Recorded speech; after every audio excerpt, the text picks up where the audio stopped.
What's up, guys? Vince Roddy here. Heads up, this is my first impressions, okay? I'm letting you know what I think about the game when I first load it. This is just what I believe. It's a good game. What you expect? I mean, for me personally, Paper Mario, I don't know what it is. With those types of games, especially with RPGs and stuff like that, the moment that I'm not playing them is the moment where I completely forget about them. That's happened with me with Vagrant. And also the what is it called? Star Ocean series. There was a bunch of games from Star Ocean. I remember I was trying to get in with the SNES Star Ocean, the first ever. And I completely forgot about it. I was like, I think I'm missing something here with these when I look at these SNES games. Now, of course, this is modern. We're talking about, Escape from Ever After, which I played on PC. And so far, it's been good. I really like the mechanics, easygoing compared to what I played from Thousand Year Door or something. Is that what it's called? Listen, with the Paper Mario games, I feel like I was so close to finishing those, and just the moment that I don't play them is the moment that I'm like, I completely forget about them. I'm like, yeah, I just usually don't think about Paper Mario. Like even Paper Mario on the N64. I feel bad that I didn't really finish that. But overall, this game, Escape from Ever After, the mechanics, especially design the office, it's kind of small. Like I wish there was more to the design. But you get into and I guess what I believe is that maybe because I'm not in this full have the compatibility to do save states and stuff like that, where I'm not actually going willy nilly to be a perfectionist at all when it comes to playing this, because that's what I tend to have when I play older games, especially like via emulator, where I'm like, yep, I'm saving stating. But since I'm playing this, PC where it's new and there's no such thing as a save state with modern games like this, I kind of am playing it for the sake of just, wondering what it is, because I didn't know it was going to be an RPG. I think I saw a couple of gameplays here and there, and I thought it was going to be like a regular, I didn't know it was going to have the turn-based mechanics. And of course it did. And I wasn't disappointed. I kind of was like, yeah, I guess I expected it. It would be cool to actually play a game that doesn't, Paper Mario, but doesn't have that, there was another one. What is it called? Honey Bun or something like that? It was a very, I don't know, it was like sort of NSFW kind of type game, but it was also in the same vein as a Paper Mario like game, even though it isn't Mario, it's different characters. And it has like that platforming mechanics. And I thought this game also had that. It had platforming, it had puzzles, but it also had the turn-based mechanics, which is usually games where I'm kind of like hit or miss with. But this one kind of did it okay. It did well enough knowing that I was interested in the characters. I was interested like who Tinder is. Like his name is Tinder. That's so funny. And also the main character. Man, I feel like Tinder is the most memorable character because I only know Tinder. I know Wolfgang, but I forgot the main character. What's his name again? Yeah, I forgot. The knight himself. Okay, the knight in shining armor.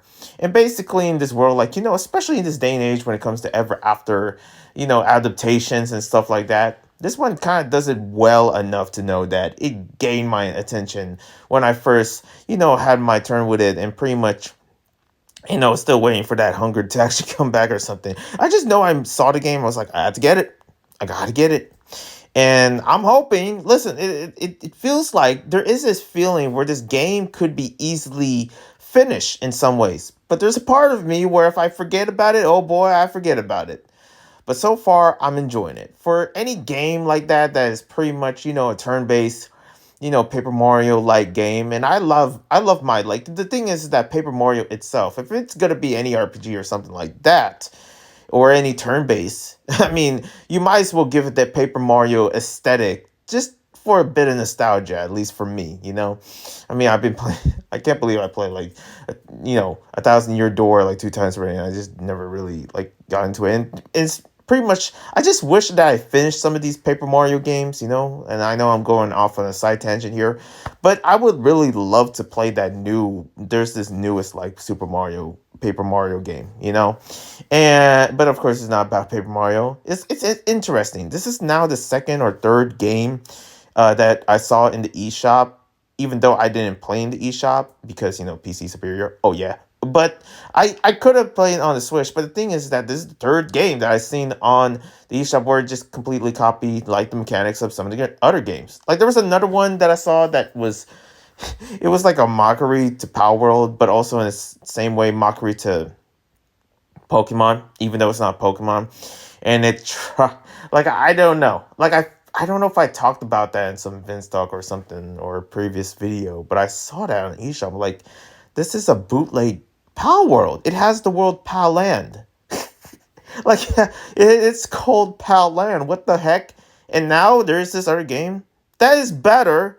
That is not a bootleg called Escape from Ever After, and I feel like you should play it. It's so heartwarming. It gives you that I don't know Pixar vibe, I guess. The jokes land, the heartwarming moments, the stories, the characters. I guess everyone does it, especially the side characters as well. Everyone is somewhat helpful. You have Dracula helping you with some designs or here and there. You will have like the Knight Viking lady that is helping you how to fight and practice combat. And you have like these different characters where you can, especially if you unlock Wolfgang, like you explore more of the office area. And this game itself is about like, I guess, in a sense of corporations taking over basically poor Tinder's home. His home, like it's so funny. Like I feel like I know the joke here, even though like it's sometimes like I'm just so focused on the gameplay.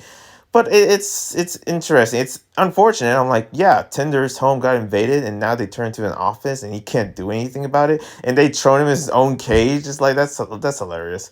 And we're getting to the storyline where discovering the characters, and so far the mechanics are okay. I tend to use a lot of snacks here and there, and everything is just well balanced. I don't think I hit any mistakes so far, especially with the combat here and there. I tried my best not to use any specials or use any synergy or anything like that. So I just go off by my usual attacks. Your first attacks basically that you have, whether it's like you're playing the Knight Shining Armor or Wolfgang or Tinder, you pretty much use fire ability, throw your shield ability, stomp ability, stuff like that. And you get into these different it's so easy to discover everything through the game in terms of like hidden, these characters or memorabilia or treasures and stuff like that.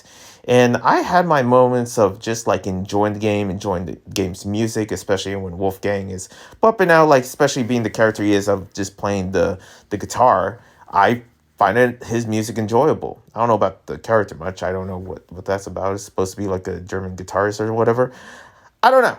But so far, whatever they given in this game, they truly took their time and really put it all together. It's overall a very good game itself, and it's especially for me where I'm not into turn-based types games at all. But for some reason, this one had me hungry for more. I give it an 8 out of 10. Thank you guys for watching. This is my first impressions. Go check out Escape from Ever After. God bless.